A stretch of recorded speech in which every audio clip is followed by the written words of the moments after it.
History knows him as Theodosius the Great. He's famous for being the last man to rule the entire united Roman Empire and for championing Christianity until it was the only game in town. His name is carved onto the grand monuments of Constantinople, a testament to a ruler so powerful, so important, that he earned one of history's most exclusive titles, the Great. We're taught to remember him for his victories, for ending the bloody Gothic War, and for laying the foundations of a Christian Europe. But what if that title, the Great, was bought with the blood of thousands in a citywide massacre?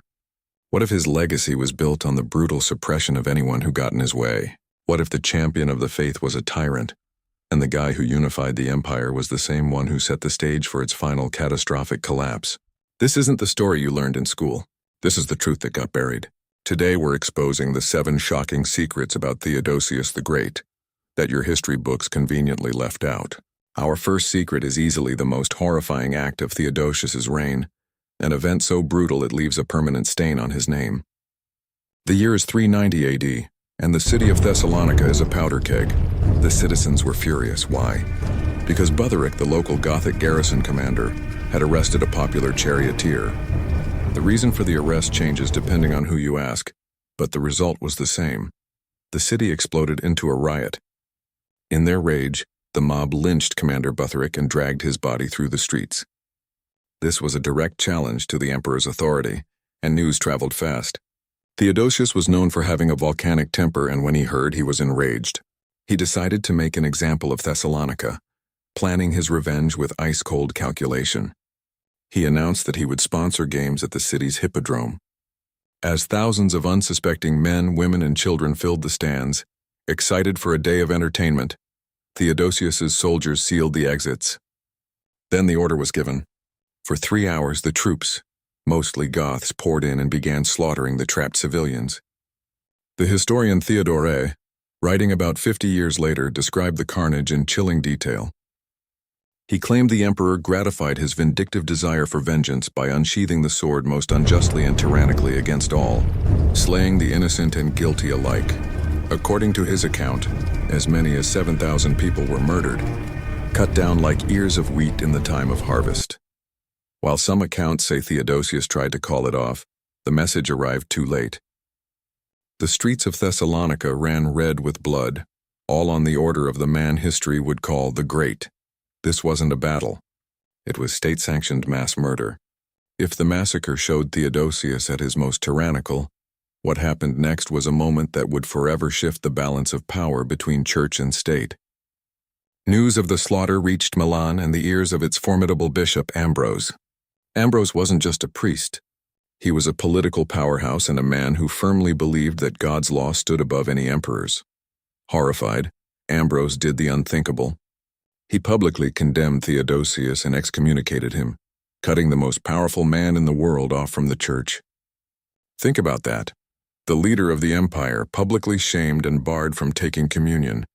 In a letter to Theodosius, Ambrose didn't pull any punches.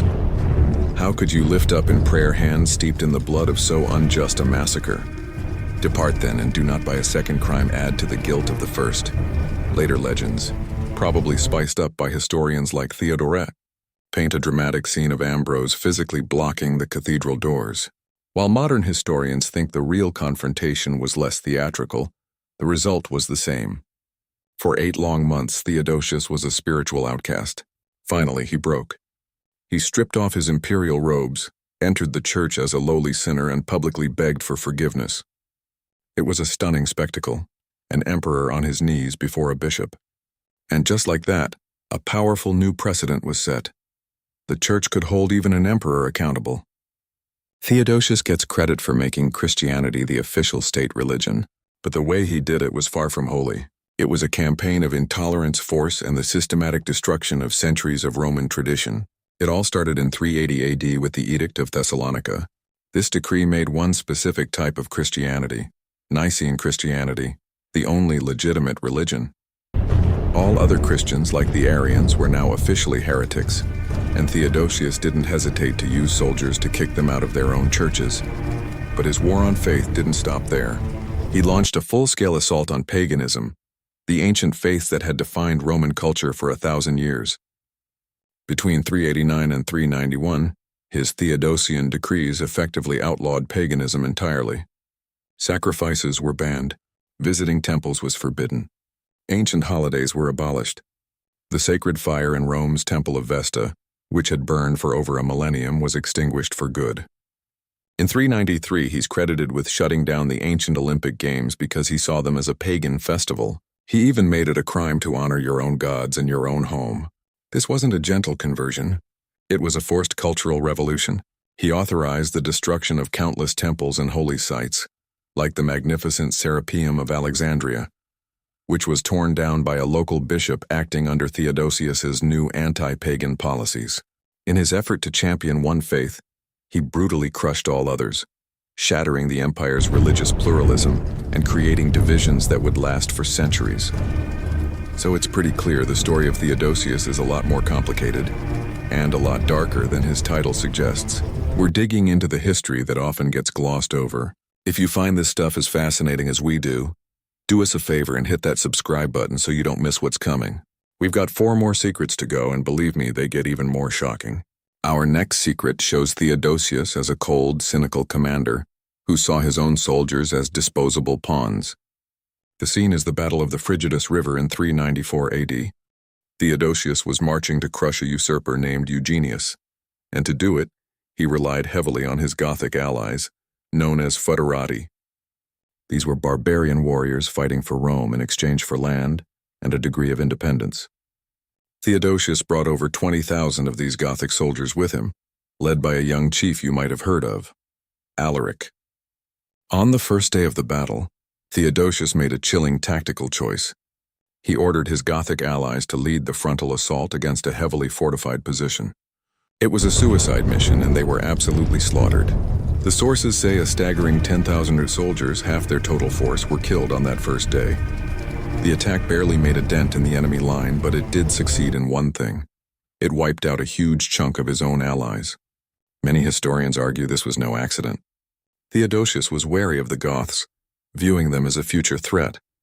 By throwing them into a meat grinder, he could weaken 2 enemies at once. It was a brutal 2-for-1 deal. But this betrayal had catastrophic consequences. The surviving Goths, including Alaric, were furious. They had been used and thrown away. This act of betrayal stoked a resentment that Alaric would carry with him for years. 16 years later, the same Alaric who bled for Theodosius at the Frigidus would lead his army to the gates of Rome and sack the Eternal City.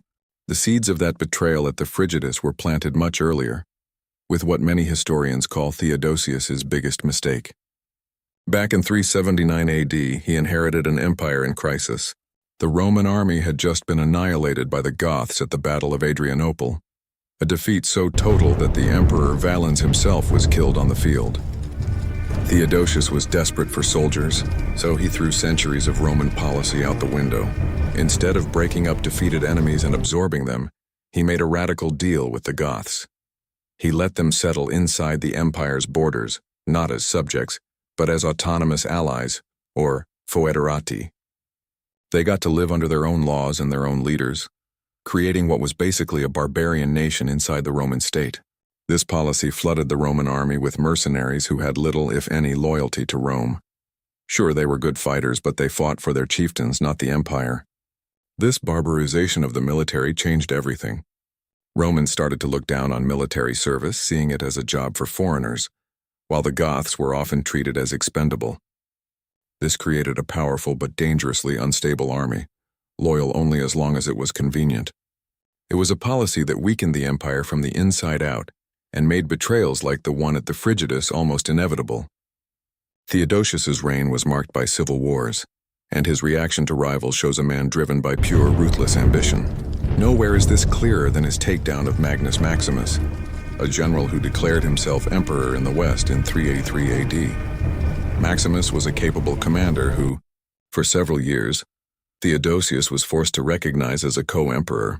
But in 387, Maximus pushed his luck, invaded Italy, and forced the kid emperor Valentinian II to flee. This was the excuse Theodosius needed. He declared war, marched west, and in 388 his forces defeated Maximus's army. Maximus himself was captured and dragged before Theodosius. Stripped of his imperial robes, Maximus begged for his life. Theodosius wasn't feeling merciful. After listing Maximus's crimes, he had him unceremoniously executed. But the vengeance didn't stop there. Theodosius ordered a damnatio memoriae. His name was to be scraped off all public records as if he never existed. His son was also hunted down and killed. The message couldn't have been clearer. Theodosius did not tolerate rivals. His power was absolute, and it was written in the blood of anyone who dared challenge him. Our final secret is maybe the most unsettling of all, because it forces us to question the history we've been told. That whole story of the massacre of Thessalonica, the defining atrocity of his reign, is built on surprisingly shaky ground. Want to know how many contemporary eyewitness accounts of the event exist? 0. The most vivid description, the one that gives us the 7,000 dead and the image of Theodosius's rage, comes from the historian Theodoret. The problem? Theodoret was writing a full 50 years after it supposedly happened. He wasn't there. On top of that, he had a clear agenda. He wanted to glorify Bishop Ambrose and show the power of the church over a sinful emperor. Other sources from the 5th century also mention it, but their stories contradict each other on key details. It's almost impossible for historians today to separate fact from what might be pious fiction. Some scholars now question the whole story. Was the death toll wildly exaggerated? Was Theodosius really as directly involved as Theodoret claims? Or did his soldiers just get out of control?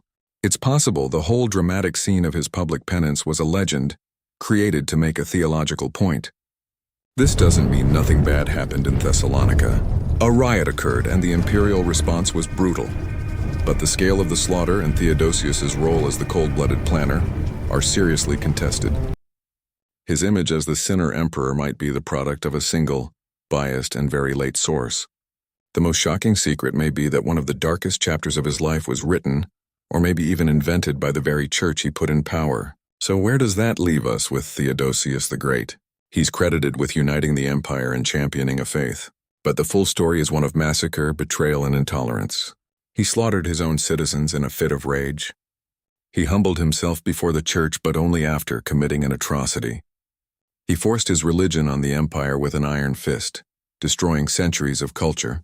He used his allies as human shields, fanning the flames of resentment that would help burn Rome to the ground, and he ruthlessly executed anyone who challenged his power. Theodosius was the last man to stand astride a united Roman Empire, but his actions may have helped tear it apart. He was a walking paradox, a pious Christian who ordered mass murder, a unifier who sowed division, a great emperor with a very dark side. The history books may have left these secrets out, but they're the key to understanding the man, his violent world, and the complicated legacy he left behind. So what do you think? Does he still deserve the title The Great? Let us know in the comments below. Thanks for watching.